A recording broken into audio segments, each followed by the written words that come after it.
Hey everybody, Jason Ellis here, Father Grind. It's my skateboard company. I teach people how to skateboard in a safe way.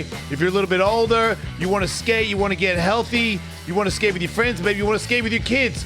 Do you want to do it and not go to hospital? I am the #1 greatest skateboard teacher in the world. Yeah, if you guys want to check out the tutorial on how to skateboard, I teach the very funny Ian Fidance, even Kim Condon. I teach her how to skate. Father Grind, I have skateboards. You can get setups, you can get pads, you can get everything you need to shred. The Jason Ellis Father Grind skateboard made by Paul Schmidt. Tim Barron did the graphics. These are the top of the line in the skateboard game. This is a top of the line skateboard. If you want to be cool, get one of these. So go to fathergrind.com, check it out. Take my advice. I've got a video on how to skate safely so you can have fun and not go to hospital. Go to fathergrind.com. Great. So there's a smoke machine. Make sure it's not pointed at my guests. I did. Okay. And I have to sing at the start. So Great. don't be alarmed. I would have it no other way. You warmed up? Are you vocal? And... I don't do that. No. Yeah. I feel like if you were a good singer, then maybe you would do that, but... Yeah. We don't need that. Would be, if I warmed up and then sang the way I sing, it would be like, why did you do that? Very misleading. But I will know, like, because I do a Patreon show after this show, the second time I do the intro is usually better, and I go, because you're warmed up. I wonder if it's because I warmed up. So Yeah. maybe I should, but no, I will not. I refuse to do that.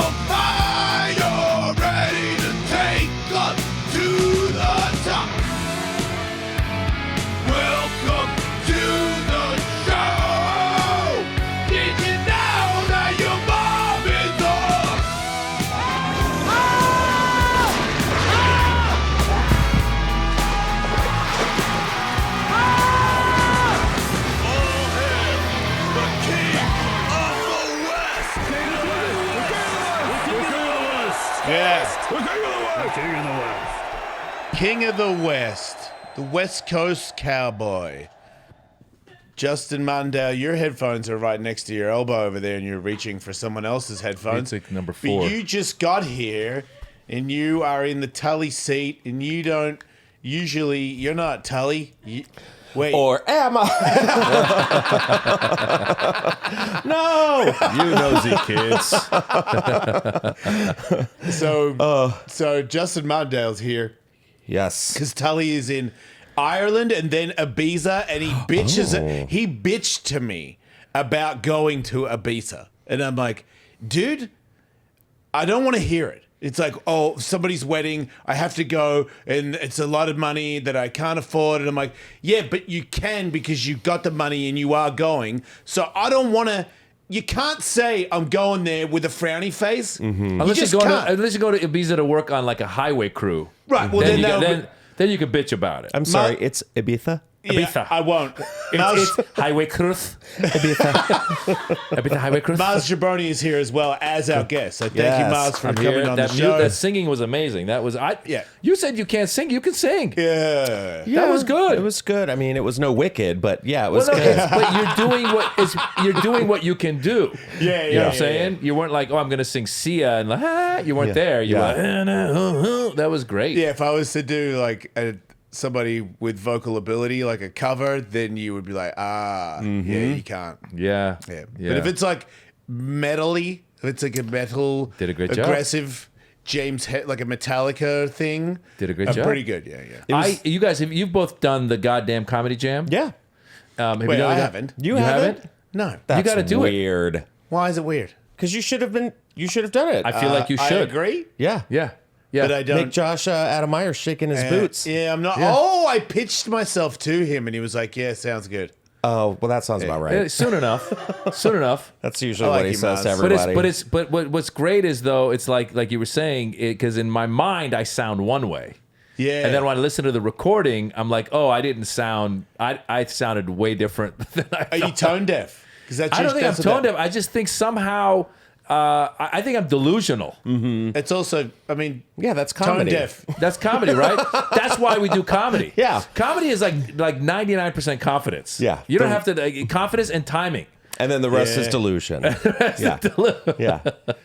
It does go a long way. Do you know what song you would sing if you did do the jam? I never really thought about it until Yeah. right now, but I mean, I was in a band. So, and the first band I was in, we did a lot of Metallica covers. So I could do a lot of Metallica. Okay, so the next time you see Josh Adam Myers, you'd be like, I was in a band. Lead with that. Yeah. That, and also the other thing that I now you were in a band, and were you the lead singer of the band? Yeah, I was. Because this is what, every time I do the goddamn comedy jam, I jump around stage for 3 minutes singing my song. Yeah. And I go, I cannot imagine doing this for an hour plus. It's Yeah. funny because there's been times in my life where I wasn't sober and I was rocking out. I've done I did an Aussie cover with the bass player of Aussie, who was Blasco, who he listened to the show, Right. and he called in and was like, "Hey man, I can play bass for that song if you want." And I was like, the actual bass player of the actual song. I love it. Yeah. Yes. And then one time we played at the was it the Roxy? Yeah, at the Roxy. And he goes, "Hey man, the drummer is here and he wants to play. Would that be cool?" You're slowly putting the band back together. Yeah. Everybody was there except Ozzy. Yeah. And I was Ozzy, and I was like, this is too much pressure because I know the drummer and the bass player are like, he's a little off. Yeah. You know? But it was, I just remember when it started, because my drummer was a good drummer, my bass player was a good bass player, but when it started, before I sang, I remember going, okay, that guy's really good. Yeah. Like it was a whole different, because I'd done this song like several times. But how do you do like an hour set? So if you're a gotta singer, pace yourself. Do you then go like, let's bring it down for a minute, ladies and gentlemen, and then tell a couple stories? Crowd work. Oh no, you gotta know. There's a certain kind of. Shooby-dooby-doo. This song reminds me of my time in Ibiza. There's a certain kind of dance where if you do that, you realize pretty quick you better stop doing that. Yeah. Because all of a sudden you're huffing and puffing, and if you're huffing and puffing and you've got to scream, then it's just not going to come out. Every time I do the goddamn comedy jam, whatever song I'm singing, I amp it up at the end. I just did "In the Air Tonight," Phil Collins. Oh, it was a very wow. slow song. Yeah. Again, and then a do-dun, do-dun, do-dun, do-dun, doom. Even at that point, it's not going fast. So I said, guys, because I don't really know where we're going to finish it, I said, let's just, at one point, just start going, "In the air tonight," and then ding, ding, ding, ding, ding. I'm jumping up and down. Yeah. I almost have a heart attack every time I do that show. Yeah. And I'm like, I don't know how, but like you said, now I know you got to bring it down afterwards. Yeah, I've seen this show several times. I've Fun been show. around. I've been it was at Skankfest, so I've witnessed a lot of people sing in those instances, and I've also had. Yeah, when I had my band, I had other people that I was like, come sing a song with us, and I've seen them get tired, and because that's what I was going to bring up the Aussie thing is because I really rocked out. It was Crazy Train, and I really rocked out because the bass player of Aussie was there, and at one point I was like, oh no, I've over rocked. Was it an hour performance? Yeah, but there was just that one song where at the start I was rocking out so hard that when I went to sing, I was like, "You've over-rocked yourself, Jace." Yeah. And now you have no lungs left to sing the song. Yeah. So it was Yeah. like a bad decision. It's pacing, and it's probably like, I always think of like Mick Jagger, who's the same age, by the way, as Joe Biden. Yeah. And you go, how is that guy? Yeah, that is. How is he doing and it? you got to think like who quit Coke first? It was Joe, right? Yeah, I like, think so. I think I would I think assume. I think Mick Jagger still did a couple key bumps like last year. Yeah. and he can still. That doesn't make sense. I just saw Willie Nelson, John Cougar Mellencamp, and Bob Dylan. At Where the was Bowl. that? The Bowl. Oh the Hollywood my Bowl. God. Still doing it. Wow. It was impressive. But Very even those impressive. guys, like they're, like Willie and those guys, they're sitting and playing. Yeah, he's gonna Mick relax. Jagger's going around doing the Yeah. chicken. You know, she's my little rock and roll. He still did it. Yeah, Still Bob doing Dylan it. was not moving, right? He was not moving, and there was a lot of candlelight. There was Nice. it was like maybe like some exposed Edison bulbs Did he behind put all the him. powder on his face? Because that was a great era. It was it looked great. Like I wasn't there powder? for Maz, but Yeah. I was there because I'm one of those people that got into heavy metal, and then heavy metal showed me 60s rock. Oh yeah, Like yeah, where I was like, I got Jimi Hendrix, and then Jimi Hendrix did a cover of Bob Dylan. I go, oh, okay, so Bob Dylan's cool because Jimi Hendrix is playing it. Right. And then I get into Bob Dylan and my brain is like, whoa, Yeah. I had no idea. And Yeah. now I'm kind of into folk music accidentally, even though Metallica was and AC/DC were my intro. Yeah. And now I'm like, wait, Bob Dylan's a legend. Yeah. And then I'm looking at all these photos and I'm like, wait, at one point Bob Dylan completely covered his face in white powder and was just like, hey, Yeah. everybody. Like, Yeah. and Yeah. I'm like, whoa. Like a French mime. Yeah. He was tripping balls, right? He was just sitting in a chair. I mean, he was doing his thing. I think halfway through his set, we all were kind of like, just let him. You know what That's I mean? funny. He was just like, we're like, good for you. Yeah. Somebody So- said that he saw Billy Joel in the crowd or something like that, and he was like, what song do you want? And he suggested a song, and Bob Dylan said, I already played that. As in he didn't know, like nobody knew what was happening. That's Because it's just funny. one run-on sentence, really. He is the greatest radio DJ that ever lived. Bob Dylan? When do you I was mean? when I was on satellite radio, Uh-huh. Bob Dylan was paid to be a DJ. I don't know how or what the hell they hobby. did it, but he would play first of all the most obscure music from the 30s and stuff Right. like that, but he knew so much about it. He would go into this crazy detail about the guy or how he caught a bus one time, and This he is paid- Scadly Badly he coming paid- up next on Skiddly Biddly. Yeah, that's he was in exactly it. 1932, But was dude, driving along. The way he flowed it was, because I prided myself on, I was a DJ before I was a host of a radio show, and I was like, okay, this guy is the best DJ I've ever heard. Wow. And I was a fan of his show. I'm and every always, song was I'm always, terrible. I'm always shocked at how much knowledge people have about music and albums. Like, you ever listen to Henry Rollins when he does his? Oh yeah, but that's somebody that did his research. Yeah, I mean, he's like, but there's a genius brain because Yeah. I know some songs and I know some lyrics to songs, but if you ask me what album is that, what was the year, I don't know any of that crap. I've been reading books and I didn't even know who the author was. Oh, Wow. I'm like that with movies. Yeah. Yeah. Like when people go, "Do you love this director?" I'm like, "I don't know. Who is that?" Right. And they're like, "Dude, he made like this film, this film, this film." I'm like, "Cool. Yeah. I like Keanu Reeves, you know, like because he's in the movie. I don't Yeah. care who directed it. Yeah. I'm just the name doesn't. I don't seem to care, you know, or who produced the album. I'm like, cool. But once you learn, don't like care. I wish I were that person. I wish sometimes I hear Like people a talking, sponge? just like knowing the specific. Because once you do, then you go, a good producer does make a difference. Yeah. You know what I'm saying? It's very true. Right? It's all production now. Production or the director or the person who continuously, like, there was a moment there where I was doing it with movies. I was like, I'm just gonna go watch Sidney Pollack movies, and then I'm gonna go, and then that would lead me to be like, oh, there's Robert Redford's in a lot of them. I'm gonna go now watch all these Robert Redford movies, and now I'm gonna go. I would just go down this thing, and you go, oh, this person's really good in a lot of the stuff that they do, and you start realizing that there's artists and they have a voice. You know what I'm saying? It's like, because otherwise you're just all over the place. You're just seeing something you don't know, what it is. So I admire people who are that knowledgeable about a lot of stuff. Yeah, I think Henry Rollins is one of those people who I wouldn't say he's a gifted musician, Still hot, though. but he. Oh yeah, Yeah, it's still hot. that's Henry Rollins? interesting to hear from the gay angle. Yeah, could still get it. Do you think he's gay? No, but I think he's like Would it? had a good June. Yeah. Wow, man, you always have the best versions of how to explain somebody blew somebody.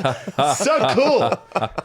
You know what? Look at he's him. good looking. He's fit. He's fit. cute. He's like muscly and He's tatted, not as bad mu- boy, he's not but like muscly anymore. Nice. Oh, he's not. Yeah. Wow, way to body shame Henry Rollins. Yeah. What are you gonna do? Yeah, he's still a cool guy. This podcast is brought to you by BetterHelp, online therapy done easy. Have you ever heard the phrase comparison is the thief of joy? Yeah, that's why I think everybody should unfollow Kim Kardashian. Guess what? She's not that happy. That's just my personal opinion. I could be wrong, but I don't think it's that much fun. Yeah. If you're looking around at everybody else out there thinking that everybody's got it great and that your life sucks, first of all, you're probably wrong. And secondly, it's time to stop stressing out about that or going, maybe I just won't go on my phone anymore. You know what? The phone's not the problem. It's you. It's on the inside. You need to start therapy. Jason and I have both sought therapy. We probably should see quite a bit more, and it has been an unmitigated boon to both of our lives. BetterHelp makes it easy, entirely online, designed to be convenient, flexible, and suited to your schedule. If I didn't use BetterHelp, I wouldn't be here to talk about BetterHelp. The end. Stop comparing and start focusing with BetterHelp. Visit betterhelp.com/Ellis today to get 10% off your first month. That's BetterHelp, HELP.com/Ellis.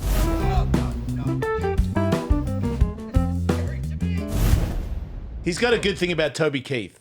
Oh, does he? Yeah. It's like I saw a little video about, he wrote a letter to Toby Keith. I don't know if it was because, or if it was after Toby died or not, because that would have been a little colder, but it was just like what a hypocrite and a moron he is. Oh, but really? But in a really intelligent Oh, wow. sort of, He is an intelligent guy. I like him. He's really smart. Yeah.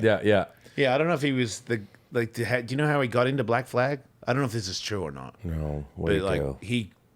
the singer was not there or sick and he got up there and was like, I'll do it. And then took the band. Took over. Oh, wow. In some kind of way, like there's some kind of story. I don't know if that's the full truth. McCone, do you know much more about it? Like, I have his letter to Toby Keith though right here if you want to hear it. it's pretty cool. But it was written before he died. Okay, so it's not as cold as I thought. It's like, Because I was like, dang. like 2 months I'm ago. like, yeah, I know, and I thought this came out, then I was like, dang, that's harsh. But don't you think that at some point your music loses its salve in the wound potency by merely pointing out the truth? And does it ever occur to you that perhaps you're making a good living off the fact that a lot of people don't? A little Nero-esque, don't you think? If it were me, I would want to be part of changing their situation rather than suggesting they just do their 40 hours for the man and then go get fucked up and then providing the soundtrack for their beer-soaked self-destruction. Nice. Right? Well done. He's very smart. And He is. I was just focused on him cutting himself with the knife. And I was like, he needs to wash his hands before serving that food. Yeah. But also season 4 of The Bear, Henry Rollins. Yeah. Yeah. Yeah, it was kind of random footage, Yeah. right? I was like, he's a busboy and a Because the deli speed worker? with which he was cutting shows he wasn't really a professional at Right. I mean, not that I could. I'm not good at speed cutting either. No. You're not a good chef? I'm not a good chef. You haven't done a lot of cooking in your life? I surprise when I delve into it. Sometimes I try it. It comes out pretty good. You are a cooker of sorts, like you cook for a family or a Eggs. barbecue? I mean, eggs. No, let's not go too far. Eggs. Eggs. Once in a while, a salmon. I'm not a big. It goes back to I really feel like I am. I don't know what happened. Maybe I got dropped on the head when I was a kid. I'm just not. I'm not. Maybe I don't have focus. The only thing I've actually focused on. Maybe you don't have focus? Well, I was going to say, the only thing I've focused on in my life is comedy. Because that was like, oh, you got to go do 15 minutes at a time, 45 minutes, whatever that is. I actually I remember seeing this girl in New York do this bit, and she was very funny. She was doing her bit, and then she turns around and she goes, I have ADHD. And then she's like looking at the wall behind her, and she's touching the wall. And she's like, for example, like, I don't even want to talk to you. I'm curious about this wall right now. And I was sitting there, I was like, I'm kind of like that. And again, I'm not here to, say that I was able to actually, find out my own medical condition. But I do know when I do shows, and I don't know if you guys are the same, I am constantly I'm distracted by the audience members and stuff. Like sometimes I've had to teach myself to focus and not get distracted. If somebody gets up to go pee, I have a hard time not being like, hey, where you going? What's going on? Yeah, right. I know. Or if something happens, I have a hard time.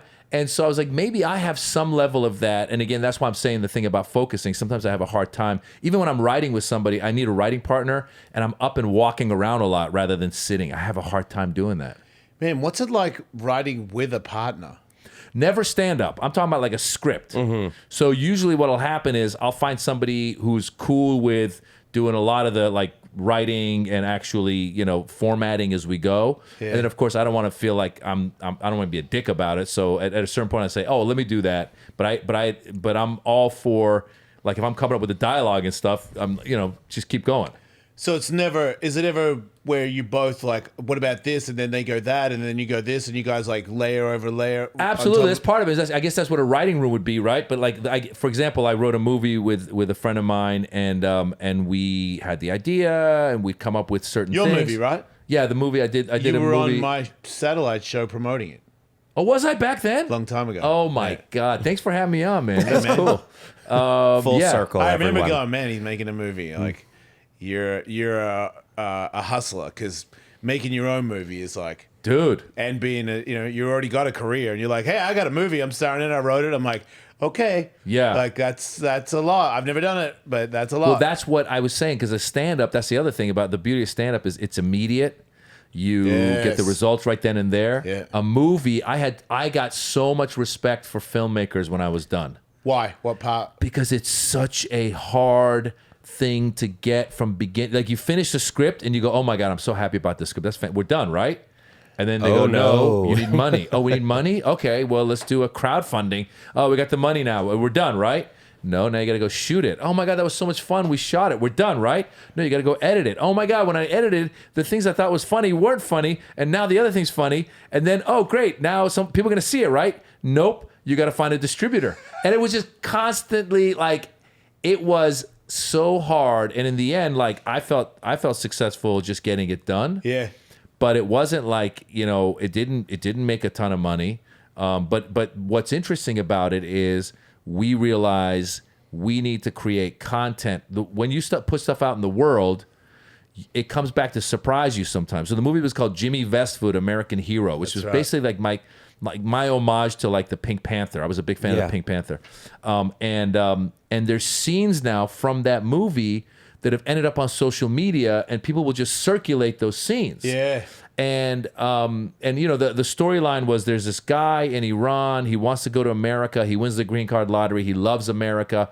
He comes to America and he wants to be like an American hero, but the best job he can get is being a security guard. And then he ends up in some like big mystery he's got to solve, and he ends up being the hero. It's all bumbling idiot shit, right? Mm-hmm. And in the movie, early on in the movie, there's a scene where my character's on the airplane with his mother because they've won the green card lottery. They come to America, and there's turbulence. And the mother is like, they're from Iran, so the mother's older, and she's like, oh, Allahu Akbar, this thing is, she's like, basically like saying like, God, save us. And then there's this, there's basically like an air marshal type giving us the eye, like, what are you guys up to? And I tell my mom, you can't say things like that. You got to say things that these people are going to like. So then I turn to the guy, I'm like, hello, I go, Jesus Christ. And then there's turbulence, and then I go, Allahu Akbar. And then the guy pulls a gun on me. Anyway, long story short, it's this fun little scene, all right?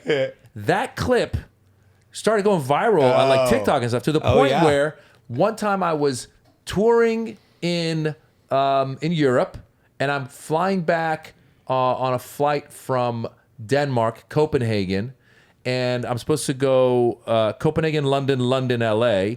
And the airline had said, oh, you got to check your bag in from Copenhagen, then again in London, then London, you got to pick it up there. And I was like, this is all like, can't you guys just check it all the way? Well, maybe they'll help you at the desk. I go to the desk at like 6 a.m, and this dude is like doing his thing.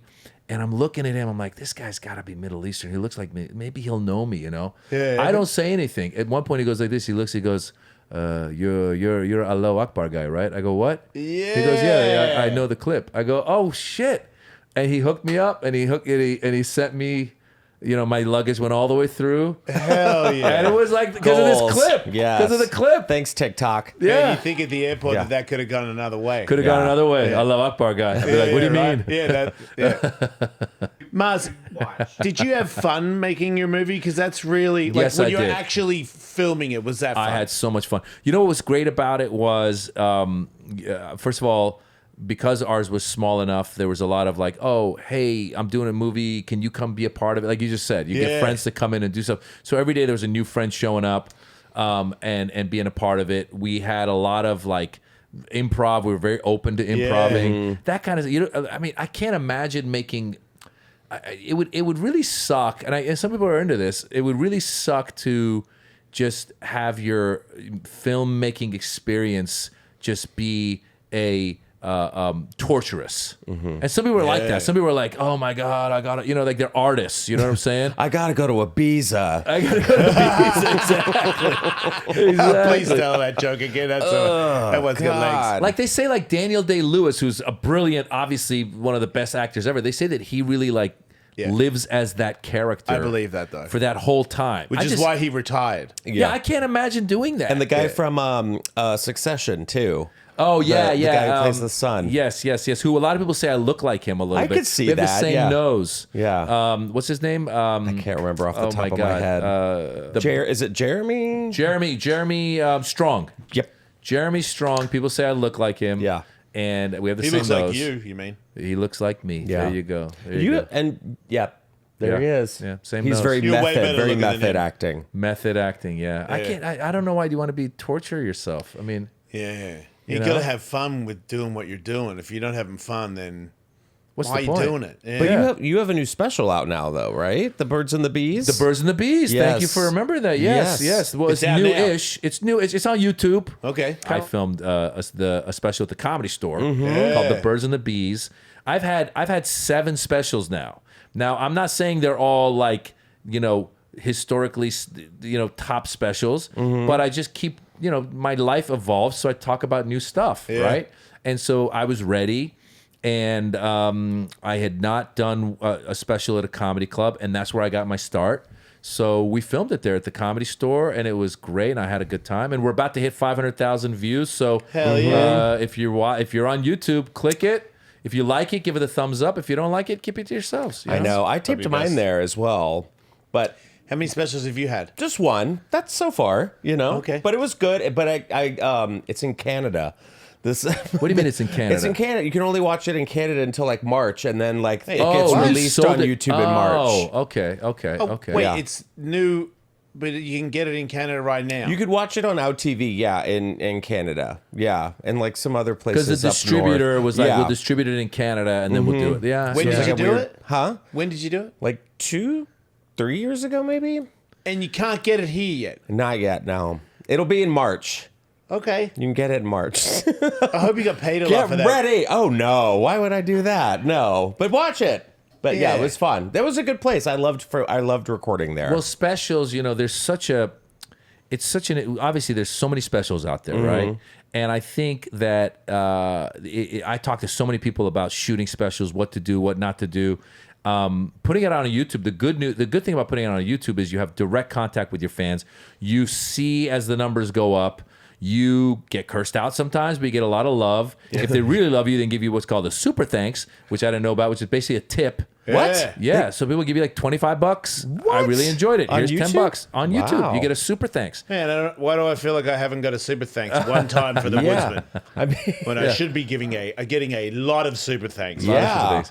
I didn't know that. But yeah, but it's actually a great way, and ultimately, as comedians who tour, you want people to discover you, and I feel that's one of the places where you can probably get most discovered is YouTube versus obviously you're in Canada or wherever these distributors put you out. Sometimes it's not as conducive. Yeah. That's what I learned. I learned that. I was new, But It they was do like, that. oh, They do I'm stuff like that to you. They do. They were like, "Oh, we got this, this company wants to get it, and it's gonna be great." And I was like, "Sure, whatever, all right." And then, the fine print, it was like, "It'll be available in 2025." But nowadays, it really is about what you said about him cutting up his movie. It's about clips, right? Like if Yeah. you can get clips out, ultimately, it's. I mean, that's just the word. This is all marketing. Yeah. Now if you're Dave Chappelle, they're going to pay you a lot for it. Right. But if you're not Dave Chappelle or a handful of other people, you're not going to get that much of a payday regardless. Right. So you may as well just put it out there. But the problem with putting it out there is, by the way, you better have material that's not out there for when they come see you live. Well, that's going to work out for you, Justin, because you had 4 more years to work on it. It Who better said work I out worked for on it? No, it's true though. I mean, it's like that was all old stuff too. And Right. I'm like, all right, there you go. Once it comes out, Yeah. it's out. Yeah, mine's more, I feel like what I've got is what I've got. But then someone did say to me recently that they were like, "Oh, I came because I saw your comedy on YouTube," and I'm like, "I don't have any comedy on YouTube." And they're like, "Yeah, you do," and I'm like, "What?" And then they told me, it's like, "You told this story about fighting Shane Carwin," and I go, "Oh, yeah, I guess that was a part of my set when I first started, and I like every time I come up with a new joke, it's usually way better than the last one because I've only got a few jokes." And I'm like, "Oh God, what was I even thinking doing that one?" And now I still see myself as, I can do an hour, no problem. That's what I've got. But now when somebody reminded me of this like 2 weekends ago, where I was like, "Oh yeah, I have another whole thing that I completely forgot about." I think maybe because I hit my head on the ground a lot, but also because I just don't even count that as jokes because I thought I was so new that I don't think that was a good idea to even have it on YouTube. I think somebody else posted it. Well, if you're able to do continuous headlining appearances, like if at some point you're like, okay, I'm going to do whatever, I don't know, 2-3 months in a row of every other weekend or whatever that is, Yeah, that's and you what I'm start doing. weaving it in together, and then at some point you're like, oh wow, this is the set, like, because you'll see some of the stuff that you just said, like you'd be like, oh, let me try that old one, that because nobody, like you said, it's not like you put it out on a special yet, so you have every right now to put it all together and create that special with the breadth of all the material you have until, up until now. And sometimes you'll even do a special and you'll say, "Oh wow, I left that one joke out." Well, you can hold that and use that to start your next set. Yeah. You know what I'm saying? Quite Yeah. often it's like whenever I'm done with a special, I'm watching it, I'm like, "Oh my God, I need new stuff." And then what I'll do is, as I start bringing in the new stuff, I know I'm doing well when the best jokes from the previous special aren't in my next set that I'm doing, or next 50, because you do got to anchor a little bit. You anchor it a little bit with that strong thing. Like when you're doing 15-20 minutes around town, you always want to end with that strong joke. You're like, "Oh, let me use that joke from the previous special." But then once you're doing the 15-20 minutes and that joke's no longer in it, you're like, "Ooh, this is coming together again." Oh, wow. Okay. Yeah, I found lately that I was telling my manager that like the first 20 minutes is I just make stuff up. And then I look at the time and I go, "Oh, I haven't got to my material." And now it's happened so many times that I'm like, don't bank on it. Don't ever bank on that. But I do walk out and I see somebody that says something, or my thing is, I learned it from TJ Miller. He's like, I walk around the town to sort of like get a vibe on the town. I do that too. Yeah. So I love that, My by the thing way. is, there's skate parks. When I say I'm going somewhere, they tell me that they've got a skate park. So I go to the skate park, and then I got a girlfriend, and we're big into going into rivers. So if you've got a river or you've got a body of water, I'm trying to go in that as well. So if I go to a skate park and I go to a body of water in your city, I got stuff. Like, Yeah. because I'm definitely going to eat shit at the skate park. So I got a story about that. And then I'm going to meet some crazy person with one tooth and like a really long hair coming off their neck. And that's a story about that. And then they go to the water hole and there's a story about that. And then somebody in the crowd's going to go, "Oh, why would you even go there?" Or what? "Oh, that's the place." And then next thing you know, I'm like, okay, 20 minutes. I haven't said any of my jokes. I think performing is a dialogue. It's not a monologue. It's kind of like like you said, you talk to them. Obviously you try to control that conversation. I saw there was a special Richard Pryor filmed in New Orleans, and like the first 5 minutes was his week of being there. And again, it wasn't material that necessarily he could have done in whatever New York. But when he does it in the special, that crowd is loving him. And then he goes, "Let me take you on my journey." And I think that's what you got to do. So I think what you're doing is right. Yeah, because it really is like I'm finding, and I think the thing you said at the start, where it's like the confidence and the timing. I think now it's like, at first it was like I think I spent the first kind of couple of like where you're actually headlining, saying to myself before I went out there, I shouldn't be here. Like, this is too much. Yeah. I'm too soon for this. And then I'm like, "Oh, you did really good." And then again and again, I'm like, I should be here. I know what I'm doing. And then having that confidence going out there has made me that much better at my job, because there's no like. And your fans are there to see you. So that's a difference as well. They're there to support you. Yes, I was Once in a while you gonna get say some that. dick saying something. But for the most part, they're there to see you. And the more you do it, the more you start surprising yourself. And it takes years, like anything else. Like, like 10 years in, I remember going like, oh, I'm pretty good at this. And then 20 years in, I was like, oh, I'm good at it. You know, like I felt confident.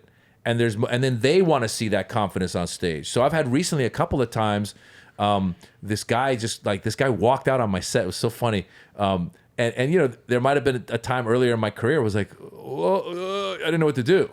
But I turned it into this whole thing of like, I was really curious, and I wasn't defeated by it. Yeah. I was having fun with it. Yeah. And the guy literally, he got up. It was at the Ice House. He got up, and it was early in my set, and I was just riffing. I was just landing. I hadn't even gotten into my set yet, and I'm just riffing off the guy before me. And he grabbed his water bottle. It was towards the front. And he had this tall Evian water bottle. He grabs that and his girlfriend, and they get up and they leave. And I was like, that's the weirdest thing I've ever seen. Like, who gets pissed and is like, I'm taking my water bottle with me. And then as he was leaving, I go, what's going on? You okay? Where are you going? And he goes, I don't like you. And he left. Yeah. And I was like, what the? And then I turned to the audience. I was like, guys, if anybody wants to leave, you don't have to tell me you don't like me. Just pretend like you're going to the bathroom. Yeah. And then in my mind, I'll be like, God, that guy's been peeing for a while. But I won't feel bad about it. And then it became this whole riff, and it was fun. And the audience started having fun with me. And that just comes from having done this 25 years. Right. Versus if that had happened to me like a year in or something. Devastated. Like, and then up. And I wouldn't even know how to bring it back. Yeah. You understand what I'm saying? Mm-hmm. I think my best thing that I have is from doing radio for 20 years, because I can tell talking to people is like talking to people on the phone, and I've been doing that for over 20 years. And this time I get to see you. So like hearing somebody and understanding who I'm talking to just by getting audio from their voice, I'm pretty good at that because I've been working at it for 20 years. I can kind of tell who I'm talking to pretty quick. But when you're doing stand-up and you see them, it's way easier to know who they are and what they're about. Like sometimes you don't have to say anything. I know what kind of car you drive. I know the music you listen to. I know, and they're like, "Yeah, man, I do have a truck." Yep. And I'm like, "Yeah, I know you have a truck. You jet ski? Yeah, man, how'd you know it?" I'm like, "Because I know you, dude. Yeah. Like I've been around enough to know what people dress like and the things that they walk around with, or what they carry, or their haircuts, what you're into." It's also way easier. It's also, again, this all goes back to, like, listen, it's like anything. You know, you were a professional skateboarder. You put in the time, you got there, right?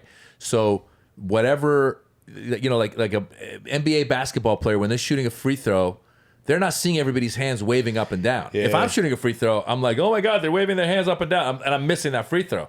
Those guys, and so similarly with stand-up, I feel there's also this comfort level you got to have if you're going to talk to the audience of, hey, I might not have a funny punchline after your first response, third response, fourth response. I'm willing to have a conversation for a while. And then by the fifth or sixth question, the person might be like, well, I did grow up in Zanzibar. And you're like, what? Yeah. What the hell's going on in Zanzibar? Yeah, lead like, with that. Boom, I found it. Mm-hmm. You know, but you have to be willing to sit in that silence. I remember watching Andrew Dice Clay years ago, and, you know, he was already Dice, and but it would be like a late night kind of set, and I'm waiting to go up, and I would just watch the level of comfort he had with, because obviously the crowd would get excited. Whoever's in the original room, people that don't know, at the Comedy Store, the original room, or the Comedy Store in general, we bring each other up. Mm-hmm. And the original room's a darker room, and midweek you might have like 20 people, and it's like, you know, just regular comedian, and then they go, oh, we have a special guest, Andrew Dice Clay. And I just remember him going up, and sometimes he would spend the first 2 or 3 minutes without saying a word. He'd walk up because the crowd's like, yay! And he goes up and like he takes like whatever it was, like a pack of cigarettes or something, and puts it on the stool, and then he kind of starts walking around, and people are just they're mesmerized. And then he's going up to the mic, he's going 1 2 1 2, and then he's walking around, and you're like, as a comedian, I'm like, what's he doing? Like, how is he so comfortable in the silence? Yeah. And it was amazing to watch because you really got to learn to be comfortable in the silence sometimes, you know, and that's years of work as well. Man, I used to think that about radio guys. Remember, he's an LA guy. He's probably dead, or I don't know. He's not dead, but he's definitely retired. God, what was his name?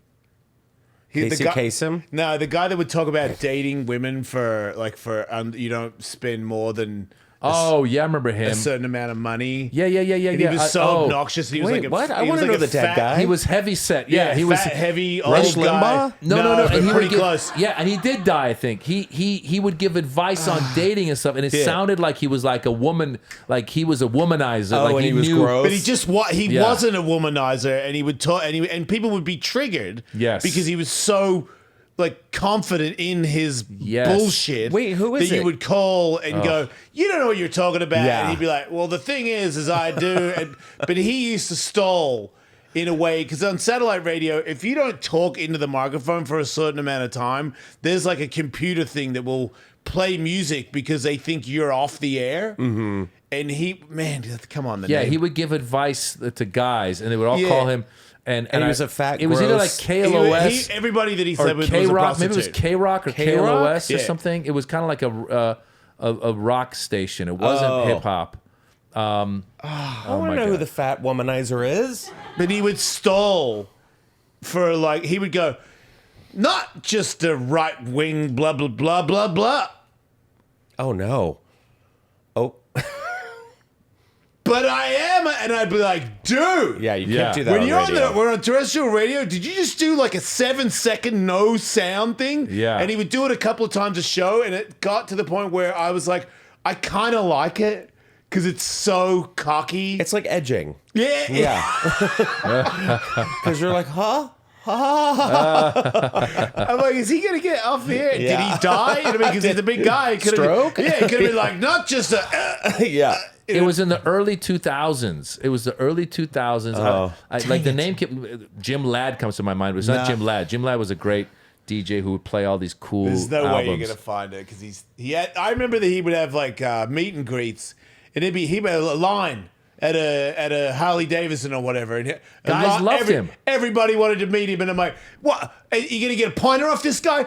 You gonna get a pointer off a 60-year-old fat dude that's telling you how to get laid? Yeah. And it was like he's into like young chicks, and I'm like, Oh, yeah, I'm of like, course there dude, it you're is. so gross. Everything Yeah. about you is so offensive. It was a meet and greet with a MEAT.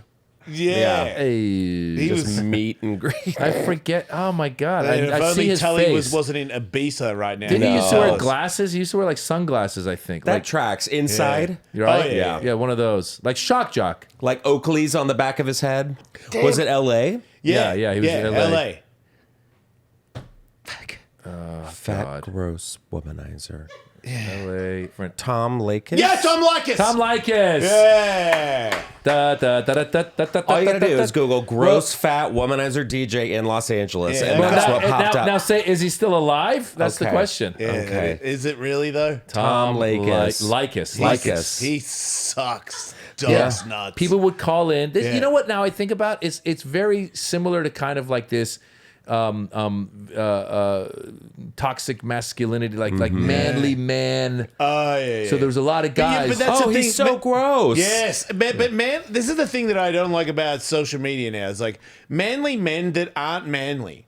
Like, Absolutely. Like I've talked about it before. I want to go on rants all the time about it because I'm like I've been in the gym with like world champion fighters. Yeah. I've sparred like world champions. Yeah. I do all right, but they beat me up. For sure they beat me up. Yeah. But I've met the toughest, these are not arguably, these are the toughest people in the world. Yeah. And they're not like they cry, they have bad days, they lose, they've given up on things. Yeah. Like, and it's these dudes on Instagram like, you ain't no pussy, I don't ever give up. And I'm like, give me 10 seconds with you in a room, dude. Yeah. I will smoke you and I will make you cry and you will tell everybody that you are a bitch. Yeah. Like, I know I got you, dude. And I'm not that. Well, if I'm breakable. No, if you're confident in who you are, you don't need to be that. So it's like it's like our boy Brett Ernst used to say, you know Brett is a very funny comedian. He's one of the guys I came up with, but he used to say, I think he worked at a restaurant or something, and he'd be like, I think he had a bit or something where he said like, once in a while someone in LA will show up and be like, you know who I am? And he's like, if you got to ask me that question, he's like, I don't know who you are because Jack Nicholson is not walking in and going, you know who I am. Yeah, You know what I'm saying? Yeah. Like one of the nicest people I've ever met. I've met Tom Hanks a couple of times now, who is probably one of the biggest stars, right? And I had done an independent film with his wife, Rita Wilson, where we get married and I kiss her.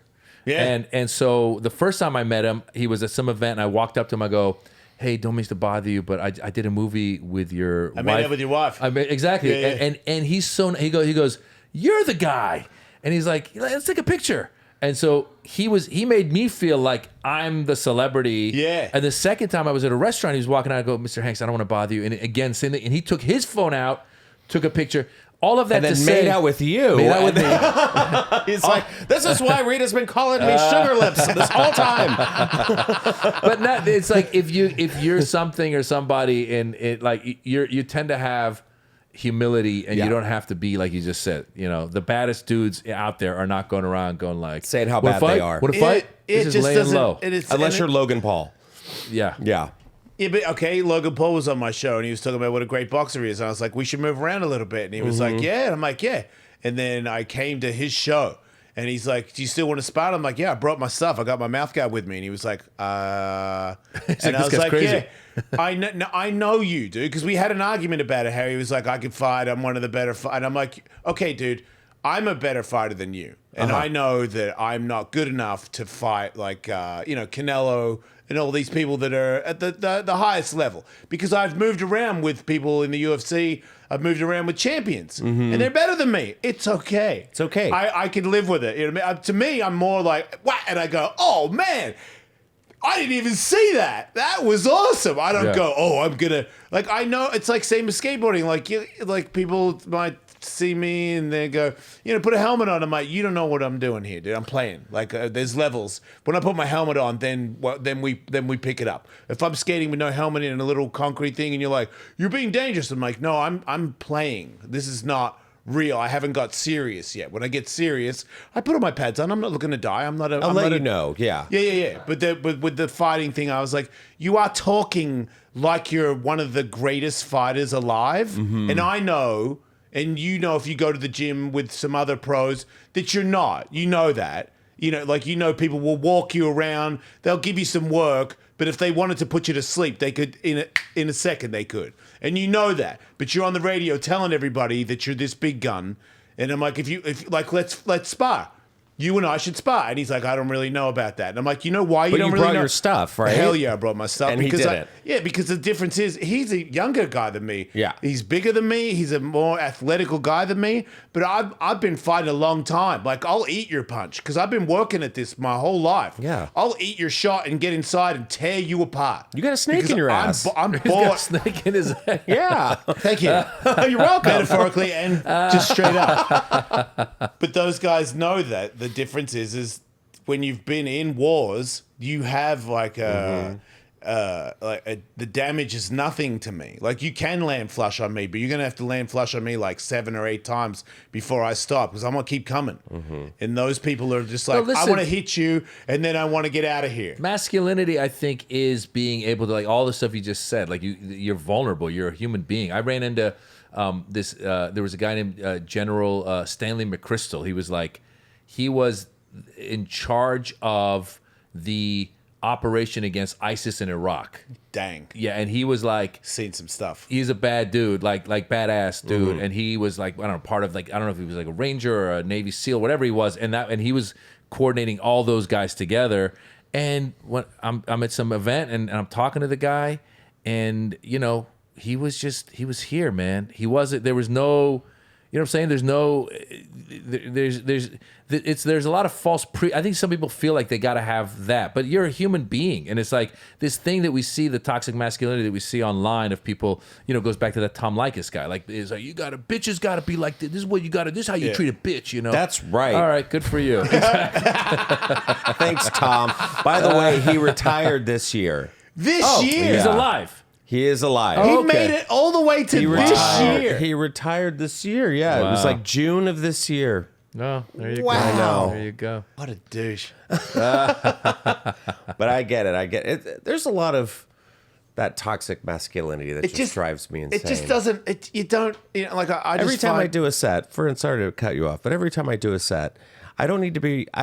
No matter who follows me, they always have to remind the audience that I'm gay, Huh. and it drives Interesting. me insane. Yeah. It drives me insane. Okay, I'll stop doing that. You don't have to bring it up right now. Okay. I hate to God put damn you it. on the spot. No, but it's something that I've noticed where it's like I'll be talking to somebody backstage, we're having a good time, but then it's always like a little bit of a, and I'm like, what are you doing? You know what's crazy is that happens to me. Yeah. Because I have jokes about being bi. And usually the guy that comes out after me is like, I don't know about you guys, but I ain't sucking dicks. And and I'm like, oh, I get it. That's good. But Well, that's what I think that's because here we are. Like, I'll go up and they'll be like, oh, I wouldn't trust him on an airplane because I'm Iranian. It's like, I never said that. you did say that. Wait, did you really? No, I was. No. But it's I listen. said your comedy on a scale from 1 to 10 was a 9/11. Okay, that's what I said. I like that. And yours was a 69. Oh my God. I give this guy two hand jobs up. Oh man. No, but I think it's the easy go-to that people go to. I try, if I'm following somebody, I'll try to listen to something outlandish that they said. Yeah. You know what I'm saying? Whatever that might be. Like, if you did a bit about, I don't know, skydiving and getting hit in the face with a seagull as you're skydiving, be like, give it up for Justin Martindale. Got hit in the face with a seagull. That's got some crazy.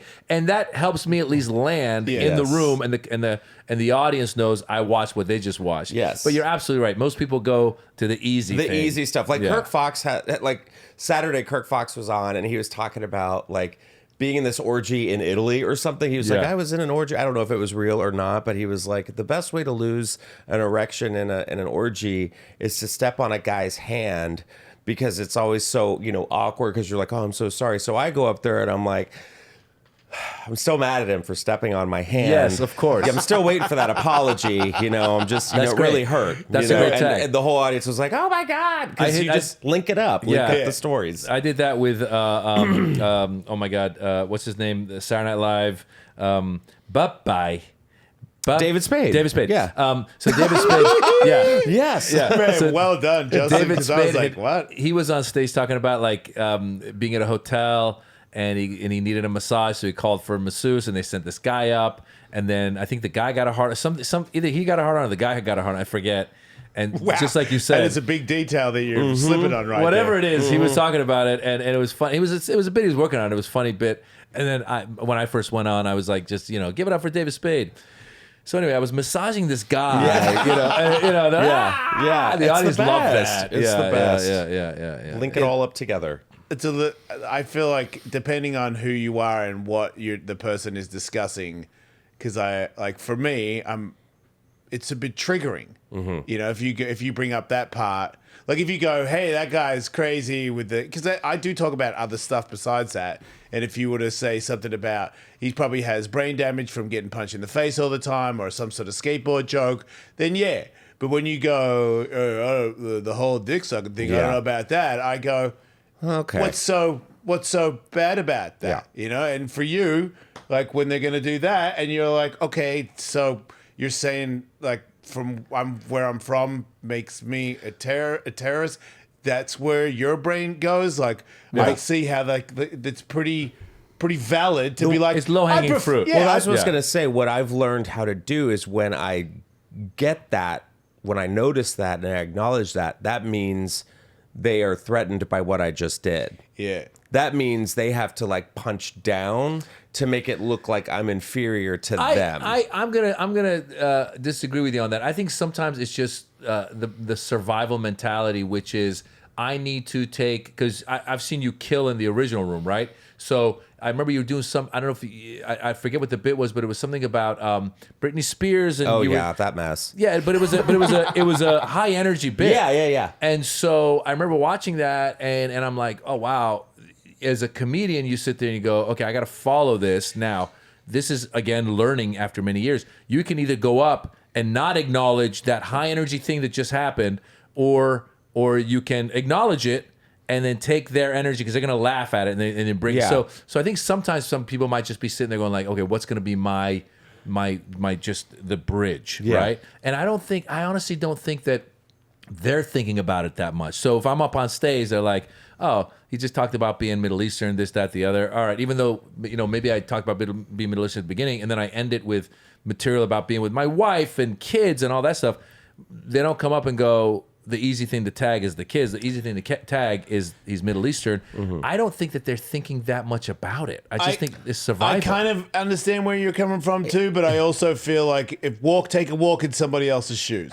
Because for you, like if I come on after you one day, if that would be a legendary day, I'm not going there because I'm like, yeah, I'm sure you're comfortable with where you're from and all that stuff, Right. but I feel like that could be taken in a way where you'd be like, really, Jason? Because that's not all I'm about. Right. And I know that's not like the number one thing on the forefront of your mind, but if being bi or gay and someone says that who is not bi or gay, Right. it's like, do you know what it's like to be in my shoes? Because it's not. I don't get pats on the back for being bi. When I went to Austin, whoo, Lord, like that was next level at the mothership. Oh, yeah. you did the mothership? Oh, yeah. And Like- when you say was next level, what do you mean? The comics or you mean the The audience? comics, the audience was fantastic. The comics were just The like, material. Like digging each other, you mean? I mean, it was just. The gay bashing is oh pretty man, hard. I've never been called a faggot after my set. Oh, wow. But that happened, and like by somebody that I knew. Like So wait, somebody they went up on stage? Yeah. Oh, wow. Yeah, and I was just kind of like in the back, like, oh, is this what we're doing here? Now that I would agree. Like Thank you. because no, listen, because I Thanks, think Maz. I think like a lot of I times. could never do that. No, a or lot of ever times would. I think you come like again. I personally come from a place of love, and I think we have a camaraderie. All of it, like it's we're all on the same team. So if if the comic goes up and makes some comment about something that you talked about on stage, then I go, that's fine. But if you go up and you do like that's derogatory. That's For like, sure. Yeah, that's some Straight bullshit. up. That's Yeah. some bullshit. You call like- that guy out on it. Yeah, for sure. And it was great because like the next day I got an apology from this person. It was like, hey, sorry, I had to throw you under the bus like that, but I needed to get some laughs. And I What? was like, well, maybe try be funny. Yeah, write a joke. Try being funny.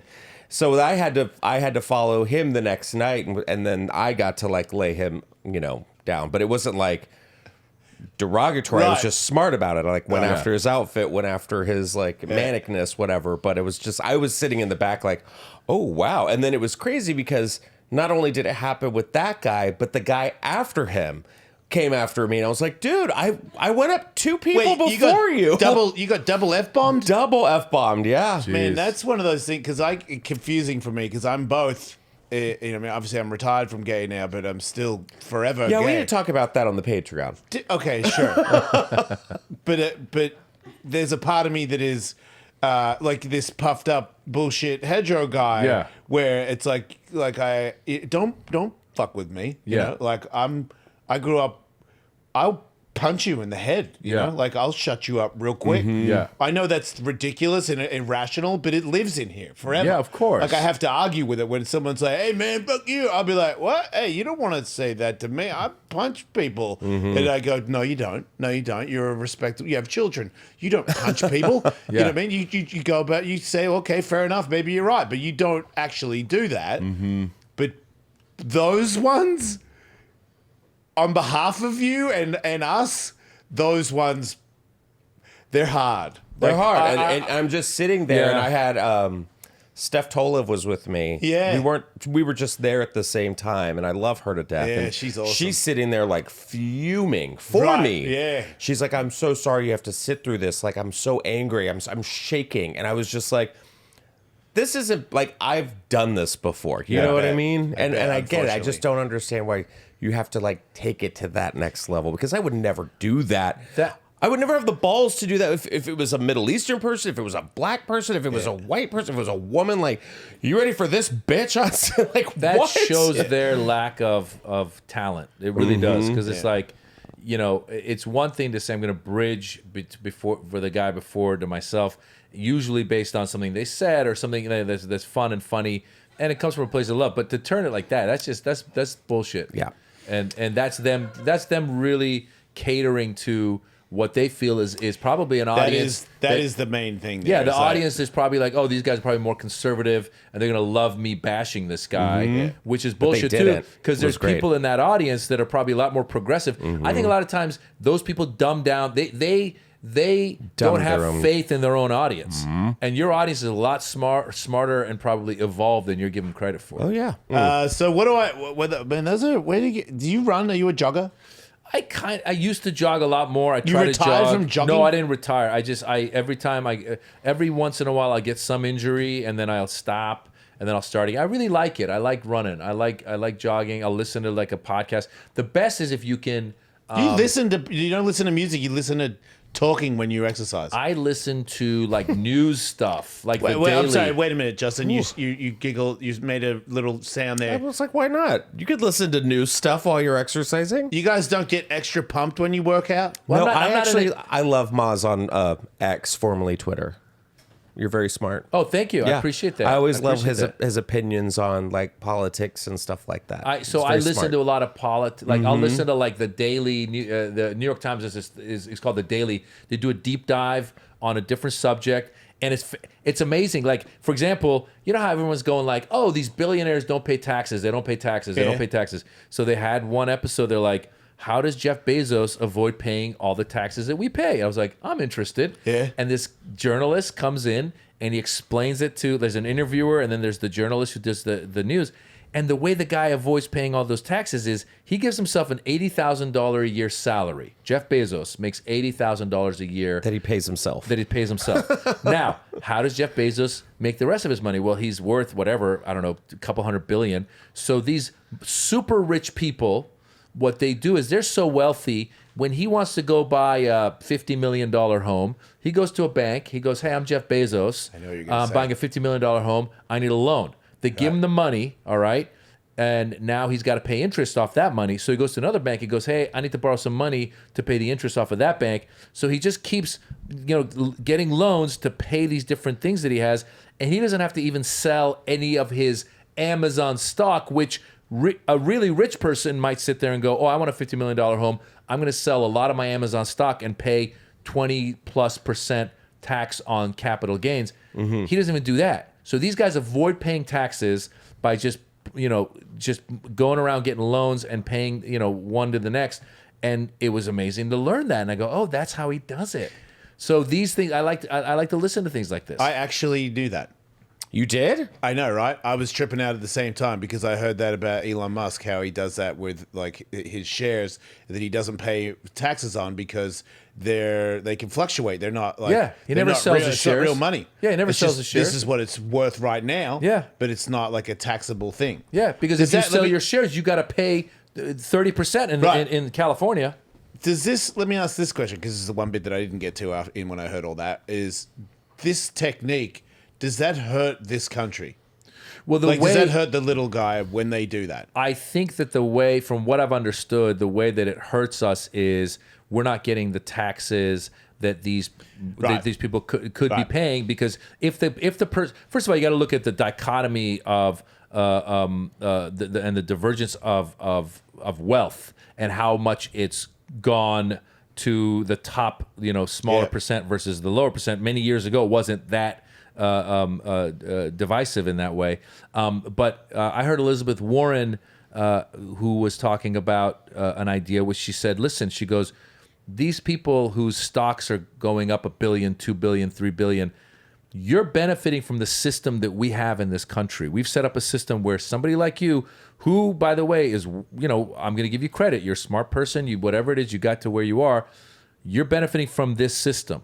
So she said, what about if we said, all right, you don't want to sell your stocks. That's understood. You want to hold on to those stocks. What about if your stocks gain in $1 billion? What if we had like a minimum tax that you got to pay that year based on the gain of that stock? What if it was just 2%? Yep. So if your stock gained $1 billion, you're going to give us 2%, whatever that comes out to. I don't know if it's 200,000 or 2 million. I don't know what that number is. Let's just give that so that we can use that to spend towards infrastructure and healthcare for all and all this other stuff that we need. Homeless. Because ultimately we look at it, we're several trillions of dollars in debt. and the lack of taxes coming from some of these ballers allows them then to go and spend hundreds of millions of dollars getting somebody like Trump elected, who is with a party that's willing to give them these tax breaks and willing to make them richer and richer, and that's where we're at. It's crazy that poor people back, because I'm not an educated man, but when I see that Elon Musk is on X telling people that Trump is the guy to vote for, I go, so I don't have $1 billion, and neither does pretty much everybody else in America, but he thinks we should vote for that guy. So are you a member of his club? No. So we're all the other people that are going to get screwed over in this, but we're going to back him because he thinks that like square trucks are cool, or that this guy thinks that trans people shouldn't go to the bathroom, or you're not going to get a fully automatic weapon. Like, I feel like it's, to me, this is the thing that makes me know that I'm a good person. If you give me billions of dollars right now, let's just say the Jason Ellis show is now worth $20 billion. I don't want it. Like, I want enough. I want a pool. I like pools. I don't need like if I had a waterfall in my pool, that'd be cool. Yeah. I want everybody to be happy. Like, I want the world to be better. You want everyone to have a waterfall in their pool. No, not if I don't get one. Right. I'm being honest. Yeah. But I feel like you can have my money. You can have taxes. I don't want to skip and do this thing where I get 50 billion next year and it screws over all the little people. Well, you know, I want to give my share so that there are like the healthcare thing. Like, people, like, I'm from Australia. They got healthcare. Yeah. You know, like, and it's like, well, but that's because you don't. And I'm like, well, nah, I lived here. I'm friends with Americans. I'm pretty much American. I got American kids. Everybody else has We're it. pretty similar. Maz, you know, I mean, we're like, I agree. I know, like, you like dog. Like, we're all pretty similar people. We love people. Some people piss us off in traffic. It's all pretty. Don't tell me that I don't understand what it's like to be an American. It's like, I want everybody to get along. It's like, you get all caught up in social media and like certain little itty bitty rules that you go, no, hell no. Like, I'm not letting that happen. Where it's like, what billionaires not paying their share while we pay most of it is not right. Well, what you said, listen, first of all, one of the things that I think a lot of times people that are of lower income don't look at is exactly what you just said. Who is paying for this ad or for this person to win? And if you say it's the Koch brothers or the Mercer family or Elon Musk or any of these people that you see, these people, you go, oh, these guys are really rich and they really want this guy to win. Then we don't want them. They're benefiting from that guy, okay? The other thing that they've done, that they've sold, there's two lies that they've sold to that lower income person. Number one, the one lie they've sold them is, this is America. We should not be taxed as much as these guys want to tax us because you, poor guy, may one day come up with the next Tesla and you'll be like me. There's no chance in hell.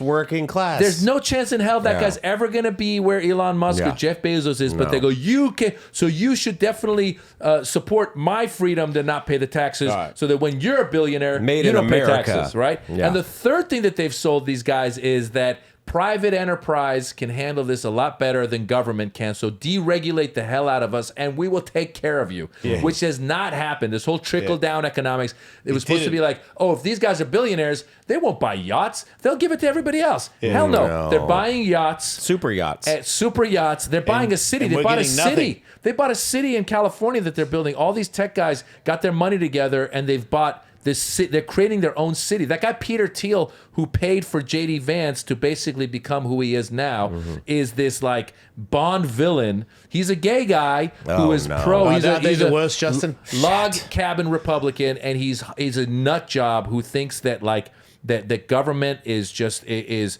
evil and cannot be trusted, and it's all. And by the way, if government does anything, then they're going to be.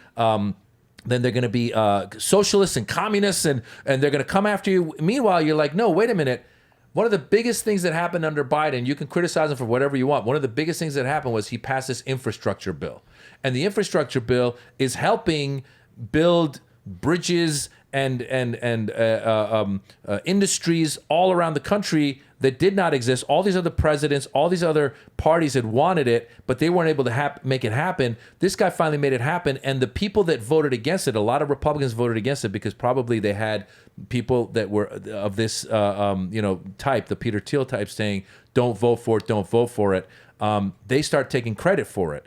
And so that's government doing something good, where government gets together and goes, we're going to get together and we're going to spend on building some infrastructure. And by the way, rich companies are still going to get rich because the companies that are getting a lot of the benefits are these rich companies. Like Intel right now is building chips in computer chips in America, these AI stuff. So all of that to say, these guys have done a great job convincing a bunch of lower income, gaslighting them, being like, you know what it is? If this is what it is. They're going to do that. Then they're going to come after your guns. Then they're going to come after you, gas your stoves. And then there's going to be transgender athletes at the Olympics.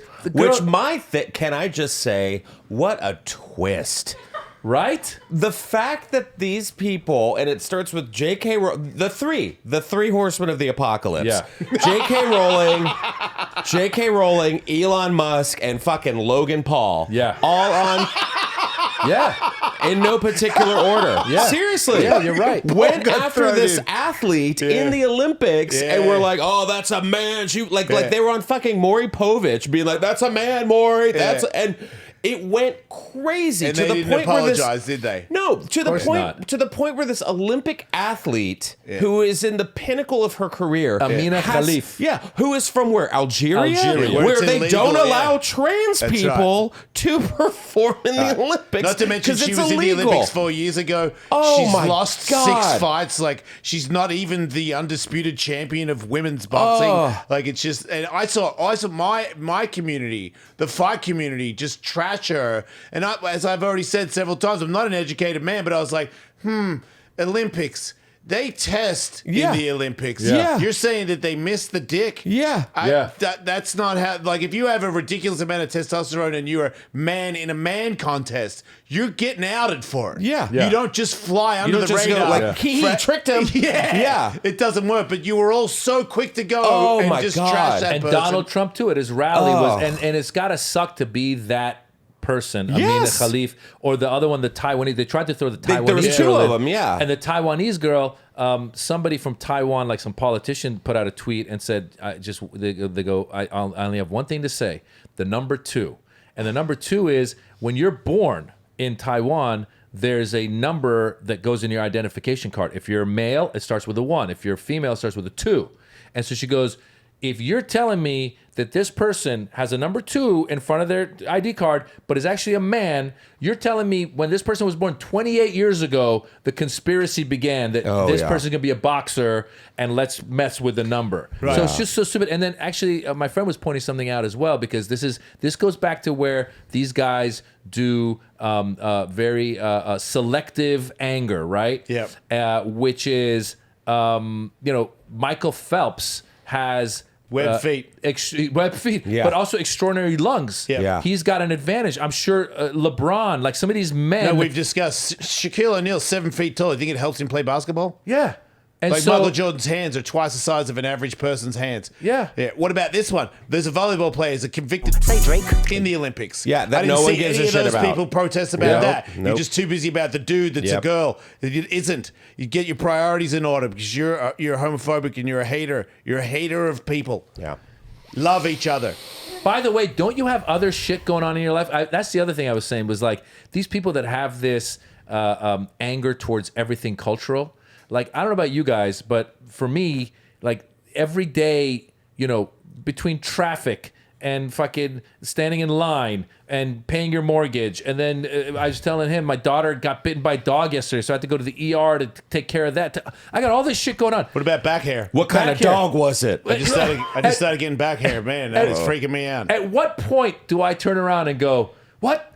There's a strong woman in the Olympics? Yeah. How dare, you know what I'm outrage. saying? It's always the people who bitch about being woke who need to wake the fuck up. Yeah. Honestly, when they have a problem of being woke, I'm like, just wake up. Just enjoy the game. Even the girl that she was fighting was like, I think it was BS because he was like, I've never been hit like that before. Well, that's on you, girl. Yeah, like you weren't going to make it if that's the case. We've got to go, but I just want to say real quick, I know these two and people that are watching this, you know me. Justin is one of the nicest people I've ever met. He's been nothing but cool to me every time I've ever met him when I was in comedy. And Maz was also the kind of guy that comes up to a guy who's at the comedy store who's looking to be one of these guys and says really nice things and gives me advice that he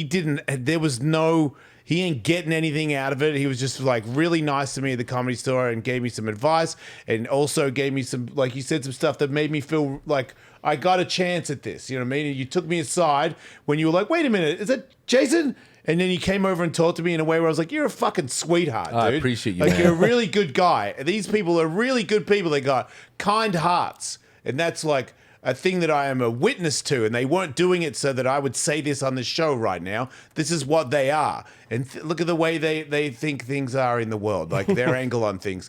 It's not coming from any other place than love. So these are great people, and you need to recognize this. Appreciate you, brother. I Thanks, am a Jace. witness to it. You guys are fucking awesome. Thanks for man. being on the show. We got to go. So check out specials. You're staying for Patreon. I'm staying. Yeah. Check out Maz's special, Yeah. the Birds and the Bees. Birds on and the YouTube. Bees on YouTube. And then if you guys are out and about, I'm touring, then go to mazjobrani.com. Follow me at Maz Jobrani and come see a show. Come see a Let's show. have a laugh. Thanks for doing the show. Thanks for having me. Don't die.